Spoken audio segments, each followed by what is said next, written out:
Today we review Creed, The Hunger Games, Mockingjay Part 2, and Victor Frankenstein on Critical Mass.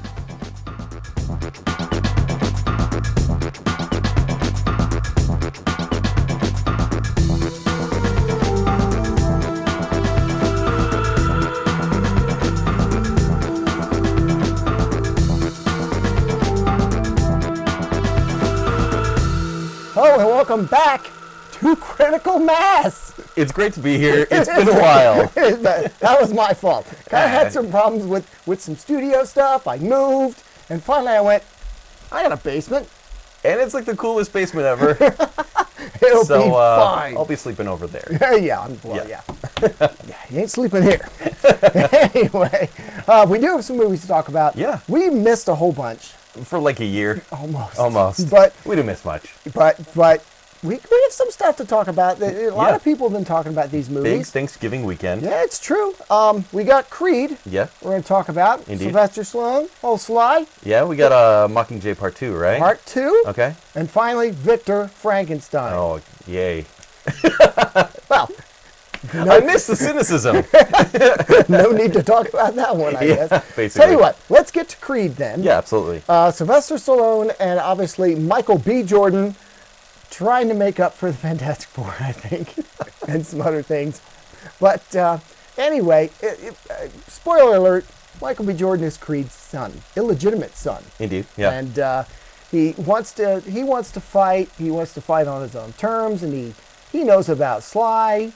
And so he's going to try to get Rocky to train him. Yes. Right? Which is, and I don't know, maybe he'll fight. Maybe he'll get a chance. There might be a big fight at the end. Who knows? Maybe he'll get a shot at the title somehow.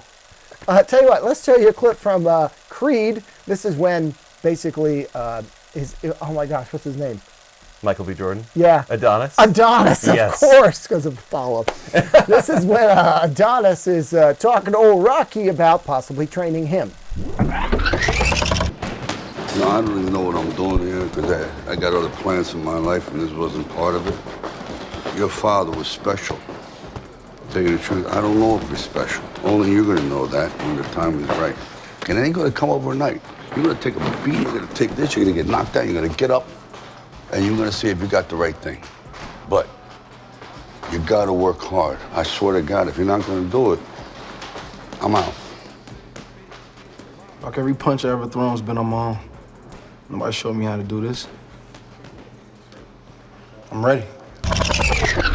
So, there you go. Any thoughts? Well, this is Rocky 7. I mean, I was a little... Yeah, it was number 7. I was a little worried going into this movie that it would be too much Rocky. I wanted this to be a standalone boxing drama. And as you see in that clip, it's very influenced by Sylvester Stallone in the Rocky movies, which I'm a sucker for the Rocky movies. Now, he didn't write this one. Okay. But he might as well have. I mean, really, he might as well have. Yeah, I think he was a producer on it. It really, for me, I love old Rocco, okay? Sure. But this follows the same arc of, every Rocky film, in my opinion. I mean, you're right. I mean, yes, there is, the growth, the underdog. Right, the underdog that has something special about him. Like Yes. Rocky was a southpaw. Yes. And Adonis is a Creed. And in this one, I mean, he goes by Adonis Johnson. He wants to make a name for himself. But except he uses his father's name to get Rocco. Yeah, that's true. He kind of has to at that point. Yeah. And that's kind of the movie's problem, is that it is basically Adonis. It wants to be itself, but it still relies on the legacy of what came before. Yeah.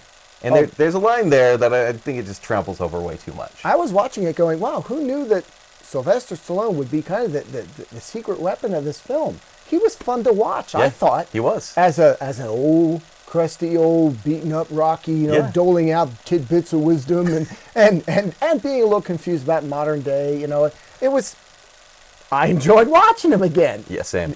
I was surprised by that. Yeah. Yeah. And you always need an Adrian in the movie as well. Yes, you do. And this one played by young Lisa Bonet. I was going to say Yeah. I knew you were thinking the same thing. I was thinking the same thing. Yep. There was kind of a strange subplot there about her hearing loss and what she's overcome. And I honestly like what it did in terms of, well, it's hard to say. I like the stories that were in this movie. This is the most story targeted of any Rocky movie.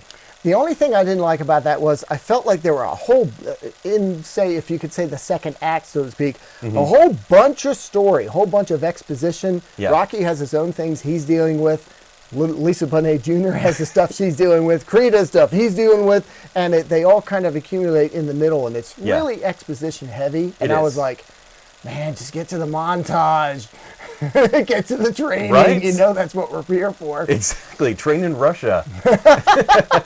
You know, in fact, here's a clip where Rocky and Creed have to sit and have their own talk about everything that's going on in their lives.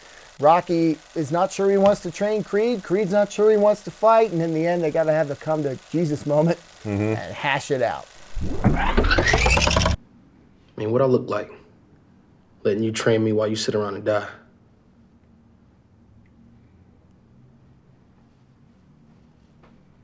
Just like any other fight.